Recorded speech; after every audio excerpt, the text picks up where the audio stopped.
Host Christine Marie, and I am eager to talk tonight about a topic that is rather near and dear to my heart, and also one that is very much so time. I just got back from a dinner tonight in Austin, and a number of guests attending the Driven Mastermind went to dinner, and one of the gentlemen who has been very successful in business, he was talking about different times and periods in his life where he's espousing $50 million at one point, and then another where it was still an 8-figure sum, and then another time where it was, I believe it was close to 9 figures. And even still, he spoke with this almost tenderness in his voice, and this depth and this almost like sense of pain. Even now, as I'm thinking about that dinner and him sharing, there was a semblance of desperation. What he said was, I know that every 40 seconds, and he said, one of you do me the favor of counting to 40 incrementally, and by the time you reach 40, another man in the world will have committed suicide. And there was almost like this somber hush that fell over the crowd and the group, and it was so, there's something about when people actually talk about the reality of an element of life. Because another reality of life is that someone right now is currently laughing or giving birth, or that there's joy. And so I found that in order to almost justify the harsh realities of life, we really lay into how that is reality. And yet, to avoid being binary and black and white, the joys are just as real as the lows, and the elements of life and coming into life are just as real as coming into death. And that doesn't make the death any more, or any less painful and any less real. And as he shared, a hush fell over the room, and just kind of this somber presence as we listened to him. He was like, I rarely get this real, and I rarely get this vulnerable. And he continued on sharing, and just this like deep, almost like visceral struggle with where he is today against his potential and where he knows he could be. And it was such a mirror watching that happen. And I think it was a mirror for all of us, every single person in that room, because what he gave was such a very raw example. He said, I was sharing with a friend. He was just kind of rather aghast at himself of being so honest, so exposed, being a guest to Driven Mastermind. And he's like, I can't believe I'm talking about this. And he said, I was talking to a friend of mine saying, I know I have just barely reached my potential. And then his friend turns and looks at him, and he's talking about just barely reaching his potential in relation to what he and his wife do. It's really a lot of emotional health work and mental health work. And he's like, I'm sitting here watching people die every single day, and there's nothing I can do about it. And he's just so upset with himself. And he's talking to his friend. So he's relaying the story to us. And he's like, I just know I've barely reached my potential. And his friend looks at him and is like, are you saying you've barely reached your potential when you've made $50 million and I have barely made a smidge of that? And there was just this kind of anger and aggression in his friend, reflecting this back to him. And as I was listening to him share this story, and also sitting there watching him just honestly almost entering into the pain that he feels over this like dissonance, like I am here and I know I can be here. And when I am here, lives will literally be saved. And man, there's just this really intense element of like guilt, and also this element of frustration, like very real frustration. I do not know how to bridge the gap from here to here.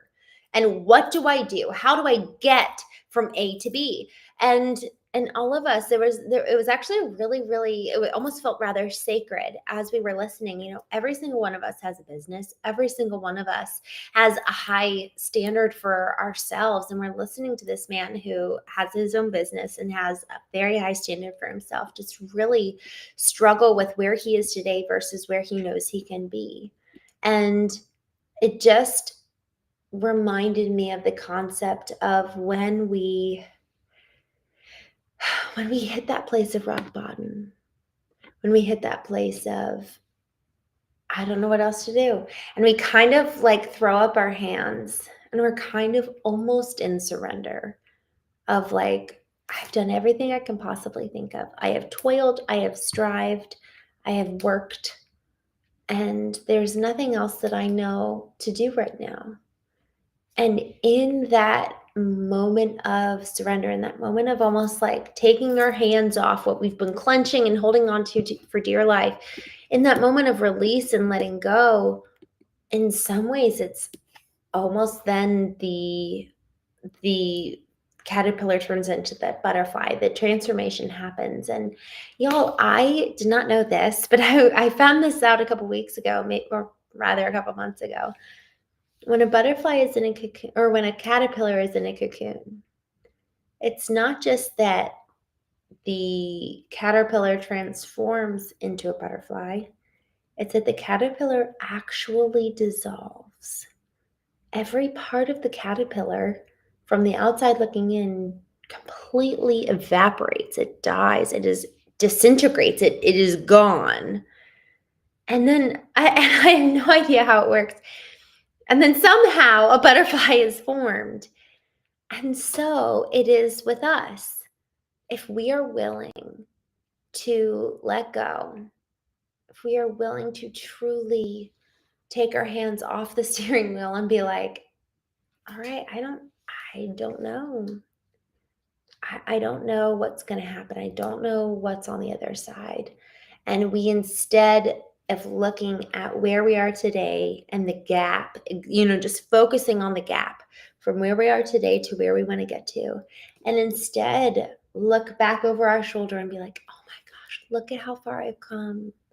Look at how far, look at all those steps. Look at all those paths. Look at all those twists and turns and how I never would have thought that I would have gotten here. And look at where I am today.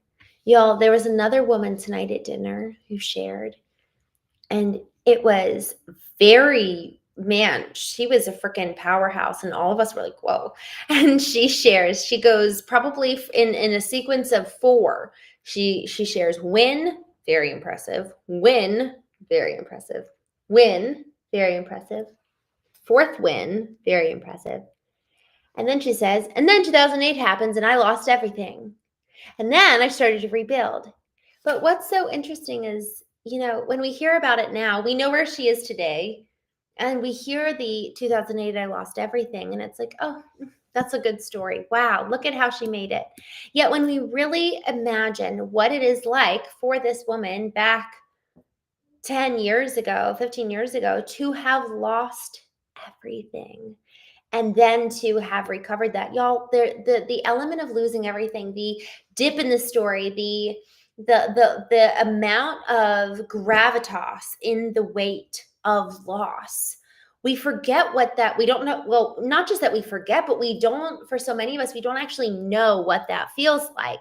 I, for myself, have really been over the last 2 months, really considering, when will I know, like Theodore Roosevelt talks about in his Citizens in the Republic speech in 1910 in Paris, talks about the man who knows the taste of triumph, but also defeat. And I'm like, man, can I even enjoy the triumph of winning if I've never known the loss of defeat? Every good story has the highs and the lows, and the highs are only high when juxtaposed to the lows. And so who are we to think that there is no sorrow, that there is no adversity, that there is no lower peak or valley that we will not experience in order to get to the peaks and the highs. And so there's this element, and actually, who was this? Oh, where was this that I heard this? Oh, it it's this clip that I heard with it was the interview between Logan Paul and Alex Hormozy. Alex Hormozy looks at Logan and he says, Christ, who many people would espouse to be a moral guide, let's just say that, much less God, a moral guide, a good man who brought about so much change. If he was murdered, why should I be so arrogant as to be able to bypass any semblance of suffering? And Logan Paul's like, damn. Like, it was just this moment of reckoning for Logan Paul. And it was so beautiful to witness the humility in Logan as he heard that. And same goes for you and me. Why would we be able to sidestep the pain in what constitutes a good story?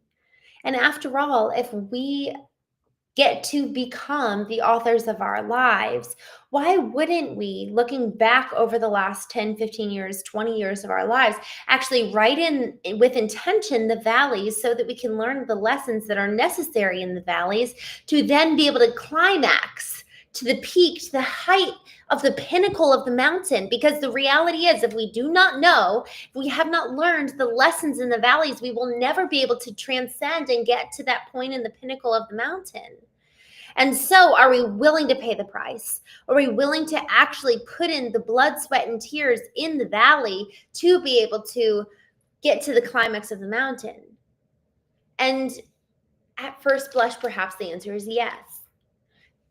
Yet when we really think about the cost, when we actually think about what will this actually look like, and this is where there's an element of playing out and imagination that's really, really helpful, because in imagining the pain, we then can close our eyes and be like, oh my goodness, this is really going to be awful.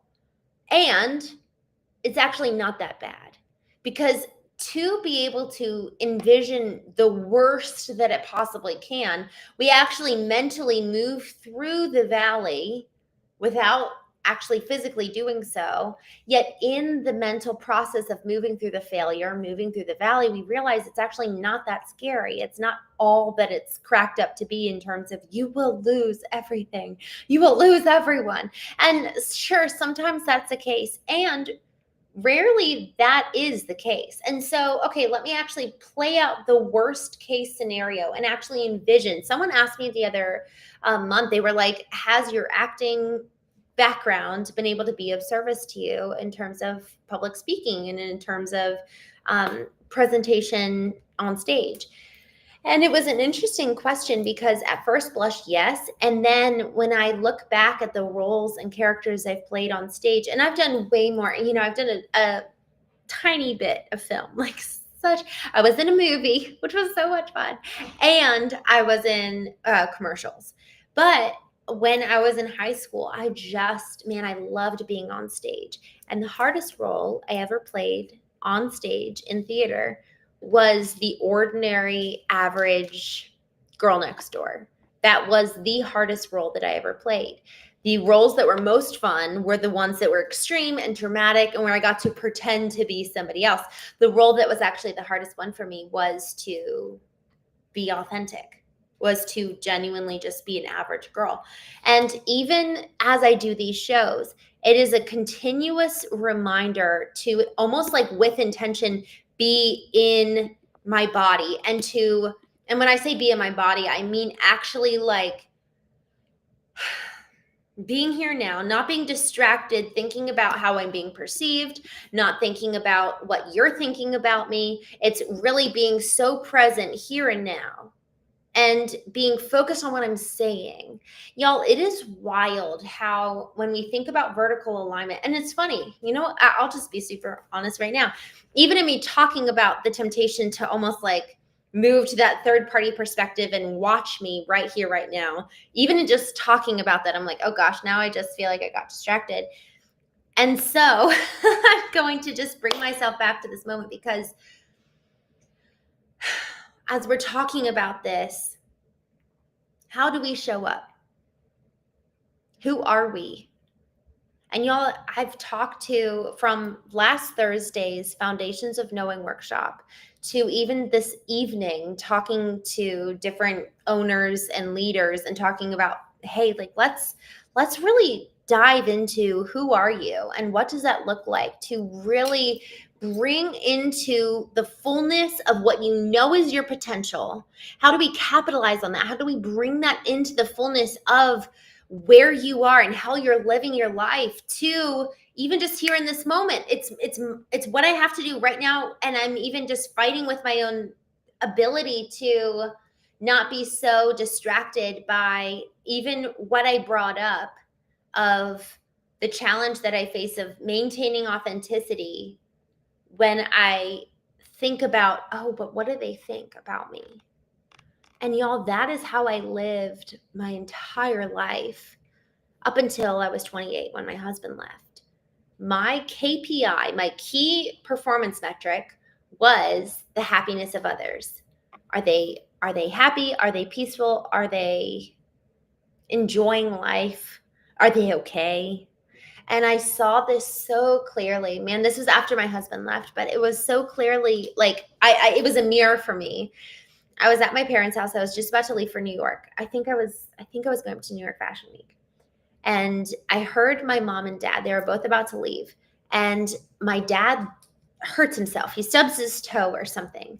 And my mom says, "Oh, are you okay?" And he's like, "Yeah, I'm fine." And then they walk out. And I just had this thought. I was like, man, I'm so proud of mom for not saying I'm sorry.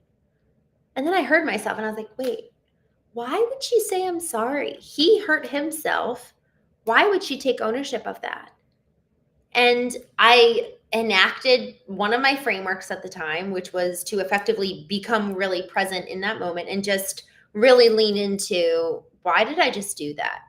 And just be really curious. And what I found was, I historically, at the time, took so much responsibility and control of others' well-being and happiness on my shoulders that if they physically got hurt, it was my fault. I remember at my parents' old house when we lived in Gaithersburg, Maryland, or actually it was technically Laytonsville, and we had this beautiful little house, and it was where we celebrated New Year's and birthdays and graduations, and it was just such, man, that house hosted more events than I can probably even imagine, and just so many memories, and it was wonderful. And man, I just have this memory where my sister, I forget who it was, but someone in my family, one of my siblings, the cabinet was open and they turned around and like, it was like the corner of the cabinet and they just jammed their head into it. And it was like so painful. And I just went up and I was like, I am so sorry. And I went and I like smacked the cabinet closed, like punishing the cabinet. And I didn't leave the cabinet open. But for some reason, it was my fault and my responsibility to keep them safe. And y'all, that is such an incredibly simplistic, yet so poignant example of how you and I can operate in our normal day-to-day lives, where if we're not so radically vertically aligned, knowing what does it look like, what does it sound like, what does it feel like for me to be healthy versus unhealthy, it is going to be impossible for us to ever be truly free to scale the mountain of our prowess and potential, lest we constantly find ourselves, there's something about the natural peaks and valleys that life offers us. But if we're not actually able to be free from the past, free from those narratives and kind of like voices in our head that can really keep us back, keep us in fear, keep us small, keep us afraid, well, then when the peaks and valleys come, well, there's a valley, but then there's a peak. We're actually not able to ride the natural current of the peak because everything that has been handed to us keeps us small and afraid. And so the more that we're free, the more that we're vertically aligned, the more that we've actually processed the past to be fully present in the present, and then also free to move into our potential, the more we're actually able to experience the peaks and the valleys, learn what we need to in the valleys, because the valleys hold just like such important vital lessons for us to then be able to scale the mountaintop in the next kind of round of life. And as we get to that next season and as we start moving upward, we're truly free from that which came before us, because we've done the processing, we've learned the lessons, we were truly in the moment of the valley. We came to really understand what it had to teach us so that we can be free to scale the mountaintop. We're never stuck. We are never, ever in this one isolated period of time in our lives. We are constantly in a forward progression.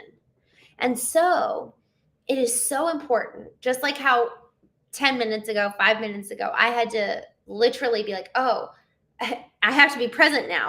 Like it's so distracting to think about all of a sudden when we come out of the moment and we start becoming subconscious rather than existing self-aware, self-conscious. Self-conscious really brings us into this heightened state of like, oh, what are they thinking about me? Versus being hyper self-aware and I would even say, man, it's so funny. It's almost, in one sense, it feels like a play on words. And it's not some game of which word we use, but it's really this element of like, if I am actually being conscious of what you're thinking about me versus conscious of the present moment. There's a big difference, because when I take myself out of the present moment and put myself in your shoes and wonder what you think about me, all of a sudden I'm not here. I'm over there where you are. And that's the danger. And so perhaps even that concept of self-conscious isn't even the best. I think we all have a mutual understanding of what that means, which is to effectively move myself into your position and think how you think about me, and then you do the same, and I wonder what they think about me.